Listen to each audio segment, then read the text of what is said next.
This is the second video of the teaching tool in the VoiceOver Playground app. In this video, we're going to take a look at the short video tutorial clips that are created for the teacher or the parent to view before using the lesson with the student. So I am back on the main screen of the teaching tool. It has my list of chapters.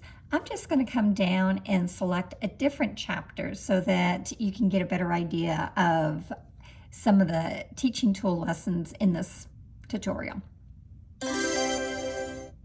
All right, so I selected swipe and double tap. There are two skills on this screen: one finger swipe left and right, and one finger double tap. We're going to go ahead and do one finger swipe left and right. There is one lesson in this skill. I'm going to go ahead and say start lesson, and the video will automatically begin playing.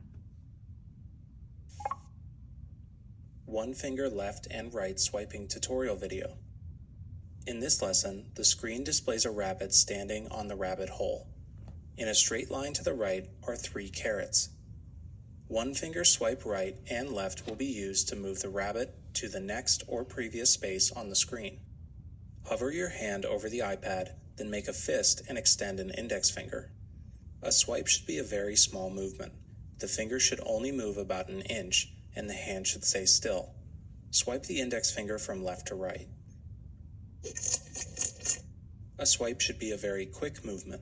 If the index finger hesitates on the screen, it will be considered a tap gesture. Swipe right until you eat all the carrots and hear a thunk sound.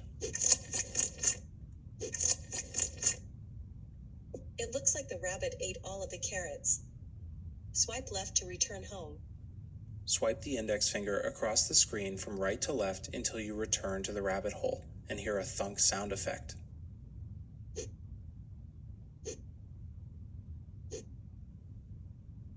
Great job. The rabbit is back home with a full belly and take a nap. For more information, please visit the One Finger Swipe Help menu.